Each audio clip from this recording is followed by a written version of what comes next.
Alrighty, ladies and gentlemen, I think it's time for us to have a discussion that's perhaps been a long bit overdue, especially considering the current state of Wuthering Waves. And that is the issue regarding Phrolova's signature, because there is a bit of a situation here, right? Especially when we look at comparisons of Phrolova's signature, Lethian Elegy, to options like Cosmic Ripples, right? What a lot of websites like Pride would do, which is where this is from, is they take this standard weapon, right? The one that most people are going to have access to, and then use that as a baseline for comparing it to a signature. And from the results that we're seeing over here, Cosmic Ripples, the standard 5-star rectifier, appears to be a massive 43% worse than Lethian Elegy, the newest on-banner signature weapon. And that's led to a lot of people starting a discussion about this. Even the topic over here is like, what are our thoughts on this? I kind of understand why they did it, but I'm also sad they had to do it. And there are just so many people in the responses talking about how it's a little ridiculous, it should be biz, blah, blah, blah, blaming Stringmaster, doing all of that. And what, we even got the W, this is so player-friendly, sarcastic comment as well. And what I wanted to do was actually break down and start talking about some of the nuances in these calculations and some of the nuances in the actual teams and playstyle of Phrolova to actually break down why this isn't quite the issue that a lot of people are saying it actually is. There are problems here, rest assured, and we'll break them down and get to the bottom of them, but it's probably not the exact issue that you're thinking too much of right now. So with that, why don't we go ahead and start getting some context over here for why Phrolova's weapon is actually so good on her. So one of the big reasons for Phrolova's weapon being such a massive difference in performance is due to how her kit is actually designed. So Phrolova's weapon has a couple of unique characteristics that separate it completely from other rectifiers. The first one is that it has a massive base attack, while pretty much every other rectifier in the game only has a base attack of like 500, using like Stringmaster as an example over here. And the weapon also has a much lower critical stat relative to those other rectifiers, where Stringmaster had a 36. This interacts directly with the fact that Phrolova's kit gives her a 120% attack increase, which is kind of a lot. It's kind of the biggest attack increase built into a kit in the game. And so that means that this base attack being higher and the crit being lower actually works out well for her, because she also has an echo set that, well, gives 20% crit rate. The second part of this echo set gives a 35% echo skill damage. And then the Hakari 4-cost also gives 20% echo skill damage. And then her weapon itself also gives a 32% echo skill damage amplification. You can kind of see what's going on over here. Phrolova wants a couple of things to maximize the potential of her kit: high base attack, and echo skill damage buffs and amplification, because a lot of her damage while she's in her liberation is echo skill damage. And unfortunately, right, this is kind of like a situation where it's not necessarily the design of her signature that's causing such a wide gap in performance. It's the design of her kit and the fact that there aren't any other options in the game that do this for her. There are no other rectifiers that have a high base attack, and there are no other rectifiers that interact at all with echo skill damage. She's also a unit that wants no ER at all in her rotations because, well, she has no energy requirement to use her liberation. Those are all the characteristics that I have in mind. And that's why her weapon is so good.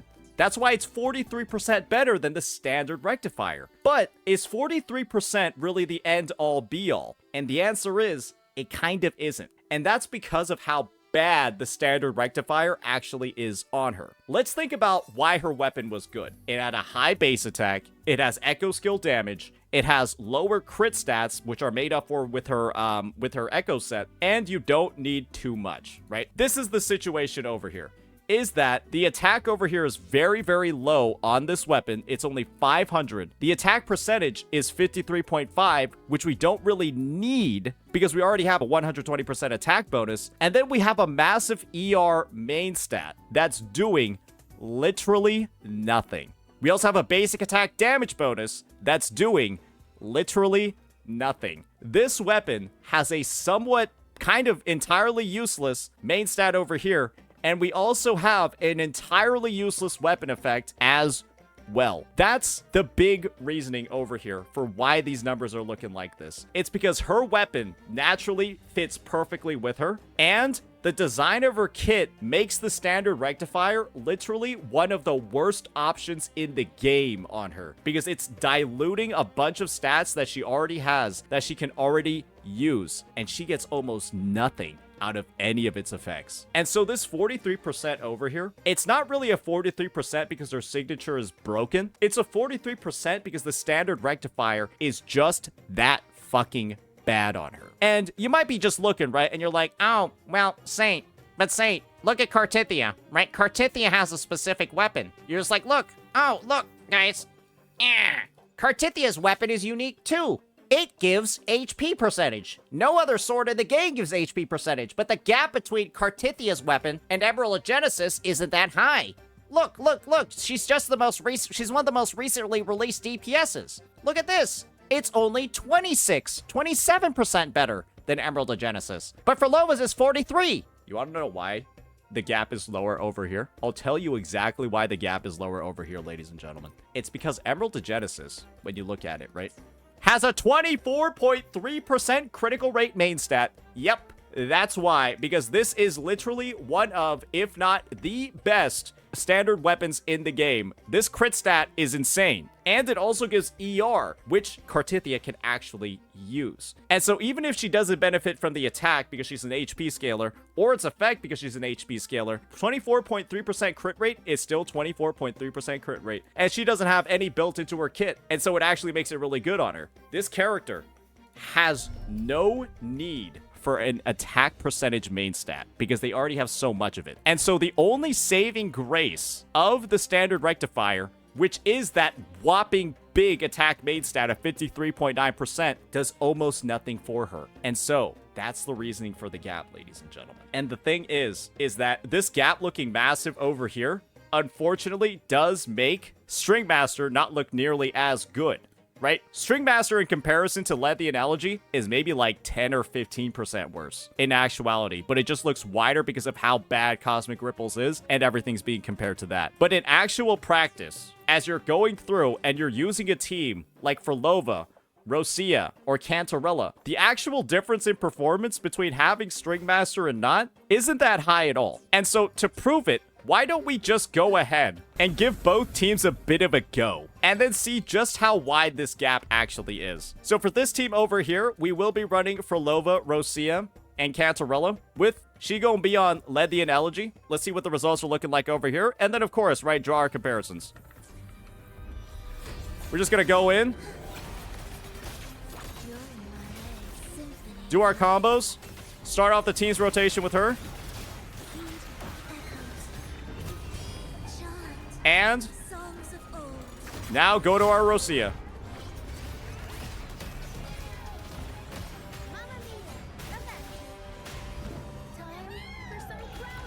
And we'll just be using the times at the top, right?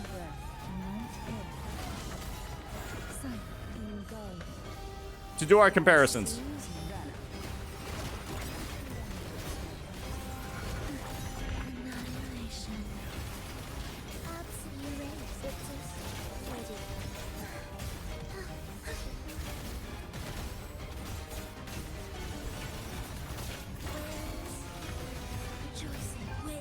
Oh, I think we might have missed a crit over there. Missed a crit at 90%. That wouldn't have happened with Stringmaster, boys. And we kind of have to extend our Rosia. You know what? That was a bit of a rough run. We missed a crit, and we also missed one of Rosia's bounces. Let's try it again one more time.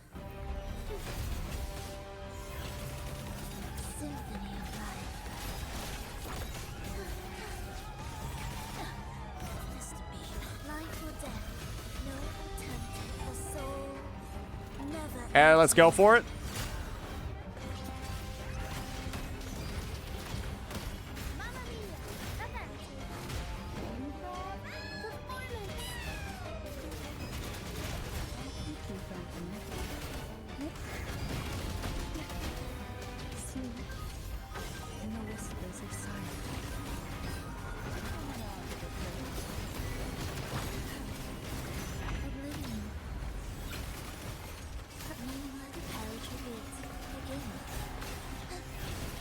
All right, and now let's see what this Scarlet Coda crits for. That's the damage that I'm looking for. That is the damage that I'm looking for right there.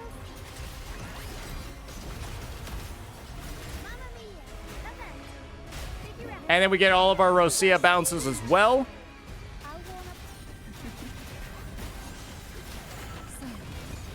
And we should finish it off here.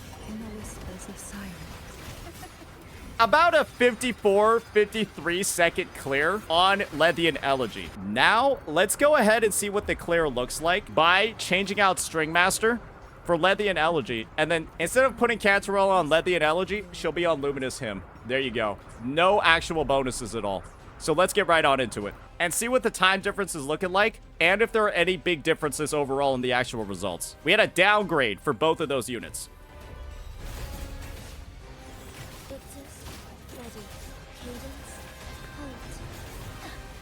Okay, we got hit.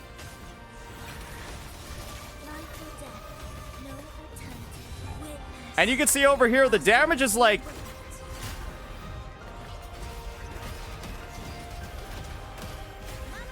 Like, I recall killing the enemies at the exact same pace. I'm gonna be honest here. It almost seems the same.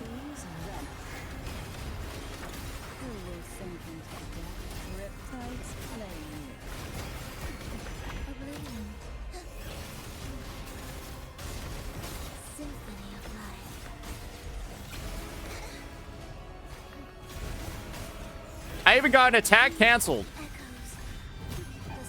I even got an attack canceled.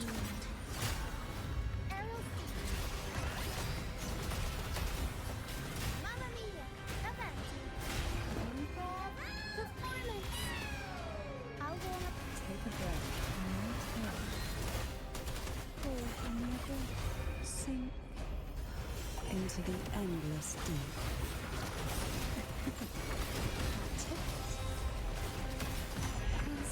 And honestly, I'm pretty sure I save about 3 to 4 seconds if I dodge as well as I did the first time. I kind of messed up the rotation. I took a couple of extra attacks on some of the units. It's a 10-second difference, and I got hit 2 times on the String Master clear and 0 times on the Lethian Elegy clear. And we downgraded both weapons. Cantarella's on a signature that has no effect on her, and we're on String Master. It's like the actual difference in practice is almost non-existent. And if you guys are slightly invested, guys, in your build, functionally, there might be no difference at all, if I'm frankly being honest. It's not a 30% increase. Otherwise, we'd be clearing like 20 seconds slower. But we narrowed it down. It's like a 4 to 5 second difference. And if 4 to 5 seconds matters to you a lot in the TOA when you're already clearing it with over a minute left over, be my guest, panic, freak out about how wide these calculations look. But this is the reality of the situation over here. When you play this team, Phrolova isn't like some character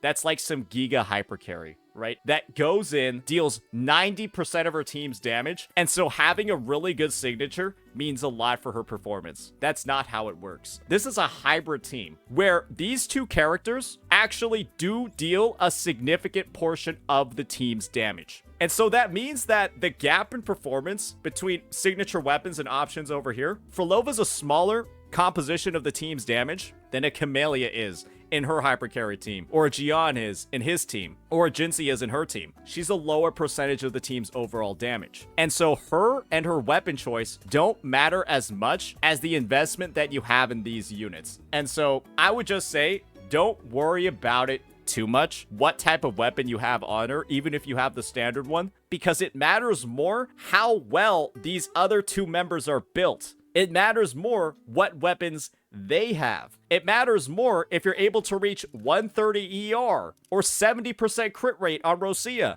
so that you can consistently use her liberation and gain its attack buff. It matters more whether you have 130 ER on Cantarella so that you can actually have permanent uptime on her liberation. The gap is very visible if you try her solo. Yes, that is actually literally what I've been saying the whole time.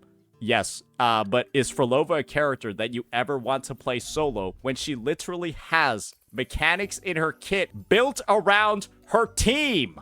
When Phrolova is not the active resonator, you literally can't even use aftersound if she's not in a team. And so arguments about her solo performance literally do not matter, at least in my opinion, because you are actually not able to use one of the biggest parts of her kit, her ability to infinitely stack critical damage, which you lose all of that potential if she's not in a team. You can definitely play her solo if you want. I'm not saying you're dumb if you do, but talking about damage comparisons in solo are pointless. You want to know why? Because sets like this exist in the game. What is Jinxi's best in slot set, guys? It's Celestial Light. What do you have to do to activate Celestial Light's effect? Use an intro skill. How do you use an intro skill while you're solo? It's like the game and so many of its existing systems aren't actually designed for you to be in solo content because some characters literally don't work. So yeah, I would just say the whole like thing about the signature, stuff like that. Phrolova's a character where if she's the only character dealing damage in the team, like if you're running like this with her, where all you intend on doing is buffing her damage, yes, her signature is going to matter a lot more. But this team already kind of sucks. She works a lot better with like a tertiary damage dealer like a Dan Jin or even like a Havoc Rover in her lineups. And if you're ever playing her in a hyper carry setup, you kind of aren't using her correctly. Or at least you're not using her to her full potential. You can definitely do it, but I'm just saying, these triple DPS teams that you can run, they're going to do a lot better for you. And that's kind of like the way she's meant to work. And it's a good twist, I think, on the design of the overall game. However, there does still need to be a statement made. I'm over here, right, talking about how it's not that big of a deal. There does need to be a statement made about the fact that her kit has been this intentionally designed in the first place to synergize so heavily with Echo's skills. I'm of the opinion that if you're going to introduce a new type of damage like this, you need to also have the accompanying support for it to make a lot of sense for those not able to pull the signature. And Kuro Games already did this, right? When they released Oceans, where if you dealt damage to enemies with Frazzle, you would gain a spectral damage buff. Honestly, at this point, if you deal damage to enemies with an Echo skill, gain a Havoc damage buff, right? Very easy to add a 4-star weapon that kind of really helps alleviate the issue for Phrolova over here. I think that having a version of this that's dedicated around Echo skills and perhaps even Havoc damage would be a good stopgap for a lot of players. Because once again, this number looks high, and then simply having a 4-star option like Ocean's Gift would make this look a lot less bad, if that makes sense. Because you would just have something that's better than Cosmic Ripples at a baseline, and it would help out a ton, I think, in the community's perception of the character. And of course, right, they've already done it once with this whole Ocean's Gift thing. I think Phrolova deserves like her own permanent event. Maybe we have some fun in her La La Land that she's set up, and then we get a 4-star weapon for her there. I think it maybe just should have been released in this patch, and it probably would have, again, it would have helped a lot with the overall perception of how this weapon actually works. Because this bonus is way too unique to work on most other characters, and none of the other weapons really work that well on her other than String Master because of how specifically her kit is designed. So I think that there's fixes in both directions that need to be made, but at a baseline, I think we all need to come to the realization that this isn't nearly as bad as some people are saying. So yeah, that'll be that. Hopefully you all have gotten the full picture from this. Let me know what you all think. Peace.